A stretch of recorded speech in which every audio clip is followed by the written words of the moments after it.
نستعينه ونستغفره ونؤمن به ونتوكل عليه ونعوذ بالله من شرور أنفسنا ومن سيئات أعمالنا من يهده الله فلا مضل له ومن يضلله فلا هادي له ونشهد أن لا إله إلا الله وحده لا شريك له ونشهد أن سيدنا ومولانا محمدا عبده ورسوله أما بعد فأعوذ بالله من الشيطان الرجيم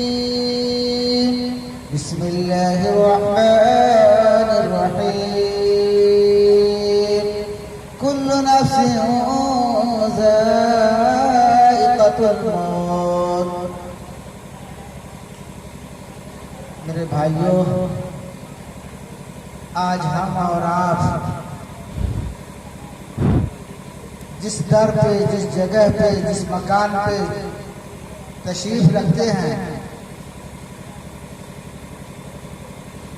شاید ہمیں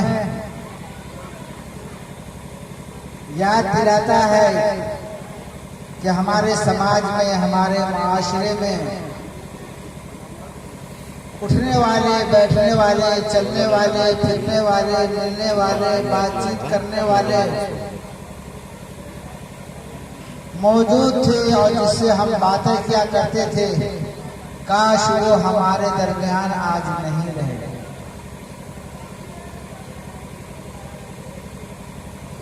آج ہم اسی محبت و عقیدت کے ساتھ، جب زندگی میں محبت تھی، اسی کا حق ادا کرنے کے لیے ہم اور آپ اس کو ساتھ چھوڑ جانے کے بعد بھی ہم اس کی روح کو سکون پہنچانے کے لیے اور اللہ سے عاجزی اور انکساری کرنے کے لیے اور اپنا ہاتھ اپنے رب کے سامنے پھیلانے کے لیے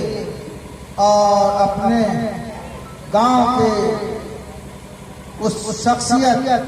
اسرائیل صاحب مرحوم کے لیے حاضر ہوئے ہیں. آپ تمامی حضرات دعا فرمائیں کہ اللہ ان کی قبروں کو نور سے بھر دے، اللہ ان کو جنت میں کروٹ کروٹ چین سکون نصیب فرمائے. اسی آرزو کے تحت ان کے لڑکوں نے اور ان کے رشتہ داروں نے، ان کے بچوں نے محبت و عقیدت میں اپنے والد مرحوم کی ایصال ثواب کے لیے یہ محفل پاک منعقد کی ہے اور ہماری اولاد کی حاضری ہوئی ہے. جس تمناؤں کے ساتھ، جس آرزوؤں کے ساتھ اور جس بات کو لے کر کے انہوں نے یہ محفل پاک منعقد کی، ہم تمامی حضرات یہ دل کھول کر کے دعا فرمائے کہ اللہ ان کو عذاب قبر سے محفوظ فرمائے، اللہ ان کو جنت الفردوس میں جگہ عطا فرمائے. میرے بھائیوں، آگاہ اپنی موت سے کوئی بشر نہیں، سامان ہے 100 برس کا، پل کی خبر معلوم نہیں. ابھی ہم اور آپ اس مجمع میں بیٹھے ہوئے ہیں، نہ جانے کس کا ٹکٹ کٹ جائے، کس کی باری آ جائے اور اس چہل پہل اور دنیا کی رونق اور دنیا کے ساز و سامان کو چھوڑ کر کے اس دنیا کو خیر بات کرنا کہنا پڑے اور آخرت والی جو زندگی ہماری وہاں سفر کرنا پڑے. اس لیے بھائی، وقت کا کوئی بھروسہ نہیں کہ کس وقت کس کا حکم آ جائے، اور بہترین وہ انسان ہے کہ جس کا خاتمہ ایمان پر کلمہ لا الہ الا اللہ محمد رسول اللہ پر. اس لیے بھائیوں، اللہ کے نبی جناب رسول اللہ صلی اللہ علیہ وسلم نے کچھ نشانیاں بتائی ہیں، کچھ علامتیں بتائی ہے کہ جب انسان جانا ہے اور اس کا آخری وقت ہوتا ہے تو اس کے کچھ علامات ہیں. دیکھتے ہیں کہ جب روح قبض ہونے کا وقت آتا ہے اور جہاں کمی کی عالم ہوتی ہے، چہرے کے اوپر پسینے کے آثار نمایاں ہوتے ہیں۔ کیا ہوتے ہیں؟ چہرے کے اوپر پسینہ نمایاں ہوتا ہے۔ اس بات کی علامت ہے، علماء نے لکھا ہے کہ شخص کا خاتمہ ایمان کے اوپر خاتمہ۔ پسینے کا آنا چہرے کے اوپر، پانی کا آنا اس بات کی علامت ہے کہ اس کا خاتمہ بالخیر ہوا ہے، اور جاتے وقت جس کی زبان کے اوپر کلمہ لا الہ الا اللہ محمد رسول اللہ جاری ہو جائے، اس کا خاتمہ بالخیر ہوا۔ میرے بھائیوں، اور ایسی شخصیت اور ایسے آدمی کہ جس کے جنازے کی نماز میں 40 ایمان والے کلمہ لا الہ الا اللہ محمد رسول اللہ پڑھنے والے جس کی نماز میں جنازے میں شریک ہو جائے، اللہ کے نبی جناب رسول اللہ صلی اللہ علیہ وسلم نے خوشخبری دی ہے کہ ایسے آدمی کی برکت سے اللہ تعالی مرنے والے کے گناہوں کو معاف کرتا ہے۔ اس لیے میرے بھائیوں، جانے والا چلا گیا، آج ہماری نظر اور ہماری یادیں ان کو تلاش رہی ہے، وہ ہم سے دور ہے، ہم کو مل نہیں رہے۔ اس لیے میرے بھائیوں، اللہ تعالیٰ نے ہمیں مہلت دی ہے، زندگی دی ہے، اور زندگی کے اندر اللہ تعالیٰ نے ہم کو موقع عنایت فرمایا ہے۔ بہت خوش نصیب ہے کہ جس کو ایک دن مل جائے، جس کو ایک مہینہ مل جائے، جس کو ایک سال مل جائے، اور چند برس مل جائے، اور چند عرصے گزار لے، اور اللہ نے اس کی زندگی کو بڑھا دی، تو وہ اللہ کو راضی کر لے، اللہ کو خوش کر لے، اور اپنے گناہوں کی اللہ سے معافی مانگے۔ اس لیے کہ موت تو ہر ایک کو آنی ہے، اور نہ جانے کب ہم اس دنیا کو چھوڑ کر کے چلے جائیں۔ اس لیے آگاہ اپنی موت سے کوئی بشر نہیں، سامان ہے 100 برس کا پل کی خبر نہیں۔ میرے بھائیوں، ہم موت کی تیاری کر لیں کہ ہمیں یقین پیدا کر لیں کہ ہم ایک دن اس دنیا کو چھوڑ کر کے جائیں گے۔ اصل زندگی تو آخرت کی زندگی، اصل زندگی تو آخرت کی زندگی ہے۔ آپ نے دیکھا کہ جب انسان کی روح قبض کر دی جاتی ہے تو لوگ اس کو نہلا دھلا کر کے، کفن پہنا کر کے، جنازے کو کندھے پہ لے جا کر کے، اور قبر کے گڈھے میں ڈال دیا جاتا ہے، اور دعا پڑھ کر کے آ جاتے ہیں کہ منہا خلقناکم وفیہا نعیدکم ومنہا نخرجکم تارۃ اخری۔ میرے بھائیوں، انسان کے ساتھ 3 چیزیں جاتی ہیں مرنے والے کے ساتھ۔ کتنی چیزیں جاتی ہے؟ مرنے والے کے ساتھ جس کو کفن لے کر کے، کفنا کر کے، دفنا کر کے ہم کندھے پہ لے جا رہے ہیں، ان کے ساتھ 3 چیزیں جاتی ہے۔ ایک، ہم اور آپ گاؤں سماج میں ملنے والے، جلنے والے، اور چاہے وہ خوش دلی کے ساتھ جائے، چاہے وہ ناراضگی کے ساتھ جائے، جس انداز سے بھی جائے، وہ کندھے پہ لے جا کر کے قبر تک اس کو لے کر کے جاتے ہیں۔ اور جو کپڑا خرید کر کے لیا جاتا ہے، اور کچھ جان کیا جاتا ہے، کچھ لوگ جاتے ہیں، دوست احباب جاتے ہیں، کچھ مال جاتا ہے، اور کچھ اعمال جاتا ہے۔ یہ 3 چیزیں انسان کے ساتھ جاتا ہے، اور 2 چیزیں لوٹ کر کے واپس آ جاتا ہے۔ کیا جاتے ہیں؟ جو گاڑی لے کر، گاڑی کے اوپر لے کر کے گئے، جس جنازے کے اوپر لے کر کے گئے میت کو، وہ چیز کیا ہوا؟ مال وہ تو واپس آ گیا، اور جو لوگ دفن کرنے کے لیے گئے وہ بھی واپس آ گئے، اور اس کے ساتھ باقی رہنے والا کوئی چیز ہے تو وہ اعمال باقی رہے۔ کیا رہ گیا؟ اعمال باقی رہ گئے۔ اس لیے میرے بھائیوں، اعمال کو عمدہ بنائیے، اعمال کو اچھا بنائیے، اور جب اعمال اچھے ہوں گے، اعمال عمدے ہوں گے، تو ٹھکانہ بھی اونچا ہوگا، درجہ بھی اونچا ہوگا۔ اور آپ نے سنا ہے کہ جب قبر کے اندر رکھ دیا جاتا ہے، اور قبر کے اوپر مٹی ڈال کر کے ہم اور آپ آ جاتے ہیں، واپس لوٹتے ہیں، تو ایک بھیانک شکل کا، بکھرے ہوئے بال، کالے چہرے والے، اور بھیانک ڈراؤنی شکل کے ایک فرشتے آتے ہیں، ہیں جن کی ہاتھ کے اندر رفودار تلوار ہوتی ہے یا کیا کہتے ہیں لوہا ہوتا ہے یا کوئی ہتھیار ہوتا ہے اور اس کے پاس آ کر کے اس کو اٹھا کر کے بیٹھا دیا جاتا ہے اور اس سے 3 سوال کیے جاتے ہیں. کتنے سوال کیے جاتے ہیں؟ 3 سوال کیا جاتا ہے. پہلا سوال یہ ہوتا ہے من رب کا، تمہارا رب کون ہے؟ من دین کا، تمہارا دین کیا ہے؟ اور فرمایا جاتا ہے ماذا تقول هذا الرجل، یعنی من نبی کا، تمہارا نبی کون ہے؟ اللہ تعالیٰ کے فرشتے آتے ہیں اور 3 سوالات. ہمیں بھی اس سوال کا جواب دینا پڑے گا، ہمیں بھی سوال کا جواب دینا پڑے گا میرے بھائیوں. ایسے ہی نہیں ہمارے پاس بھی فرشتے آئیں گے جب ہم نے اپنی مرضی کو چھوڑ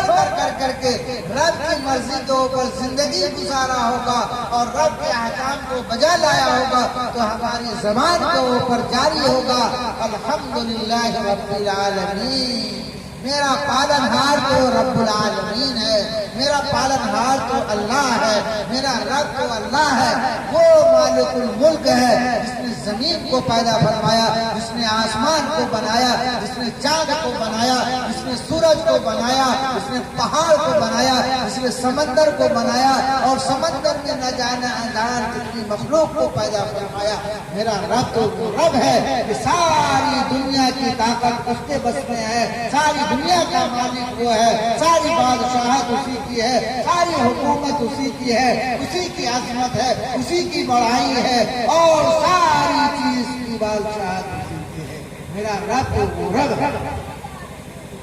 اور دوسرا چیز من دینوں کا، تمہارا دین کیا ہے؟ اگر ہم نے دین اسلام کے اوپر کلمہ لا الہ الا اللہ محمد رسول اللہ کے مطابق اپنی زندگی کو گزارا ہوگا تو ہماری زبان سے نکلے گا دین اسلامی، میرا دین تو اسلام ہے اور جناب محمد رسول اللہ صلی اللہ علیہ وسلم سے محبت کی ہوگی، اللہ کے نبی کے طریقے کے وہ بچے ہوں گے تو فوراً کہیں گے میرا نبی تو محمد رسول اللہ صلی اللہ علیہ وسلم ہے، وہ کالی کملی والے آقا ہے، وہ جناب محمد رسول اللہ ہے کہ اللہ تعالیٰ نے اس کے سر کے اوپر نبوت نہیں بلکہ ختم نبوت کا تاج سجایا اور تمام نبیوں سے افضل بنایا اور تمام نبیوں سے اشرف بنایا اور اللہ نے شفاعت کا سہرا ان کے سر کے اوپر سجایا اور اللہ تعالیٰ حوض کوثر کا مالک بنایا کہ کل قیامت کے دن جب میدان محشر قائم ہوگا اور حوض کوثر کے اوپر جناب محمد رسول اللہ صلی اللہ علیہ وسلم تشریف فرما ہوں گے اور جام کوثر جس کو ملے گا، جس کو نصیب ہوگا اللہ کے نبی کے دستے مبارک سے اس کا بیڑا پار ہو جائے گا اور وہ شخص ہوگا جس نے نبی پاک صلی اللہ علیہ وسلم سے محبت کی ہوگی، نبی کی سنت کے اوپر چلا ہوگا، نبی کے طریقے کے اوپر زندگی گزاری ہوگی. میرے بھائیوں، صحابہ کرام رضوان اللہ تعالی علیہم کو اللہ کے نبی سے کتنی محبت تھی. حضرت عبداللہ بن زید رضی اللہ تعالی عنہ وہ صحابی رسول ہیں، حضرت ابوبکر صدیق رضی اللہ تعالی عنہ وہ صحابی رسول ہیں کہ نبی پاک صلی اللہ علیہ وسلم سے بڑھ کر کے دنیا میں کوئی ہستی نہیں آئی، کوئی ذات نہیں آئی، کوئی شخصیت نہیں آئی کہ جن کا مقام بالاؤں سے بالا ہو، اونچاؤں سے اونچا ہو. اللہ کے بعد کسی کا درجہ ہے، کسی کا مقام ہے تو جناب محمد رسول اللہ صلی اللہ علیہ وسلم کا مقام ہے. لیکن ایسی ہستی کے پاس اور ایسی ذات کے پاس، ایسی شخصیت کے پاس فرشتے جب روح قبض کرنے کے لیے آتے ہیں آپ کے پاس تو آپ کی اجازت لے کر کیا لے کر کے آتے ہیں؟ زندگی گزارو تو ایسے گزارو کہ اللہ کے نبی جناب محمد رسول اللہ صلی اللہ علیہ وسلم کے صحابی حضرت سعد رضی اللہ تعالیٰ عنہ بات یاد آئے گی بیچ میں. حضرت سعد رضی اللہ تعالیٰ عنہ کا جب انتقال ہو گیا اور صحابہ ان کو دفن کر کے آئے، دفن کرنے سے پہلے ہی اللہ کے نبی جناب محمد رسول اللہ صلی اللہ علیہ وسلم نے ارشاد فرمایا کہ اے میرے صحابہ، اے میرے صحابہ، آج حضرت سعد کے انتقال کے اوپر، اس دنیا سے جانے کے اوپر، اس دنیا کے تشریف لے جانے کے اوپر اللہ کا عرش جھوم رہا ہے. میرے بھائیوں، کون سی ہستی تھی، کون سے صحابہ تھے؟ وہ صحابی تھے جو جناب محمد رسول اللہ صلی اللہ علیہ وسلم کی صحبت میں پلے اور پل کر کے ایسا نکھرے کہ رہتی دنیا، جب تک یہ دنیا قائم رہے گی، دنیا یاد کرتی رہے گی کہ حضرت سعد وہ صحابی رسول ہے کہ جب اس دنیا سے گئے تو اللہ کا عرش کیا کرا، جھوم رہا ہے حضرت سعد کے آنے کے اوپر۔ بھائیو، جب اللہ کے نبی کی صحبت میں رہ کر کے صحابہ نے اتنا بڑا مقام اونچا پایا، تو نہ جانے آمنہ کے لال، عبداللہ کے در یتیم، دائی حلیمہ کے کھلونے جناب محمد رسول اللہ صلی اللہ علیہ وسلم کا کیا عالم ہوگا میرے بھائیو۔ اللہ کے نبی کو اللہ تعالیٰ نے وہ مقام عطا فرمایا ہے، وہ رقام عطا فرمایا ہے، وہ رتبہ عطا فرمایا ہے کہ کل میدان محشر کے اندر اللہ کے نبی جناب محمد رسول اللہ صلی اللہ علیہ وسلم اس امت کے لیے کیا دعائیں نہیں کی اللہ سے، اور اللہ سے کیا نہیں مانگا۔ لیکن آج یہ امت نبی سے اتنا بچھڑ گئی ہے، نبی کے طریقے سے اتنا بچھڑ گئی ہے۔ آج ایک باپ اپنے بیٹے کو پروان چڑھاتا ہے، پالتا ہے، پوستا ہے، جوان کر کے کمانے کے لائق بنا کر کے لاتا ہے، اور جب کما کر کے باپ کو نہیں دیتا ہے تو کیا کہتا ہے، کتنا بے وفا ہے، کتنا بے وفا۔ کہتے ہیں کہ نہیں کہتے؟ کتنا بے وفا ہے میرے بھائیوں۔ پالنے پوسنے کی دنیا کی زندگی ہے، لیکن کالی کمی والے آقا جناب محمد رسول اللہ صلی اللہ علیہ وسلم کو یہی فکر تھی کہ میرا امتی کلمہ پڑھنے والا، اس روئے زمین کے اوپر بسنے والا، ہر فرد کے اندر، ہر شخص کے اندر، چاہے وہ کھوپڑی میں رہتا ہو، چاہے جھوپڑی کے اندر رہتا ہو، چاہے ایئر کنڈیشن کے اندر رہتا ہو، چاہے وہ بنگلے میں رہتا ہو، ہر فرد کی زندگی میں دین آ جائے اور وہ جہنم سے نکل کر کے جنت میں جانے والا بن جائے۔ یہی فکر نبی پاک صلی اللہ علیہ وسلم کو تھی۔ اللہ تعالیٰ نے اتنا اونچا شان آپ کو عطا فرمایا ہے، اتنا اونچا شان عطا فرمایا ہے کہ انبیاء علیہ السلام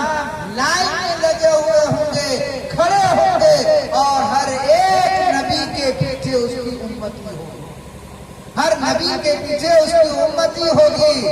سارے نبیوں کی امتی ایک طرف اپنے نبیوں کے پیچھے، لیکن جناب محمد رسول اللہ صلی اللہ علیہ وسلم کے امتی کی جو کثرت ہوگی، جو بھیڑ ہوگی، وہ تعداد ہوگی، سارے نبی دیکھ کر کے کہیں گے کہ واہ، اللہ کے نبی جناب محمد رسول اللہ صلی اللہ علیہ وسلم کے امتی کا تعداد و مقام۔ اسی لیے میرے بھائیوں، اتنا بڑا درجہ، اتنا بڑا جنڈا، اور اللہ نے عطا فرمایا کہ کسی نبی کو ہمت نہیں ہوگی کہ اللہ کے دربار میں سفارش کرے۔ اللہ کے نبی کے پاس جائیں گے صحابہ امتی، اور جا کر کے درخواست کریں گے کہ اللہ کے نبی،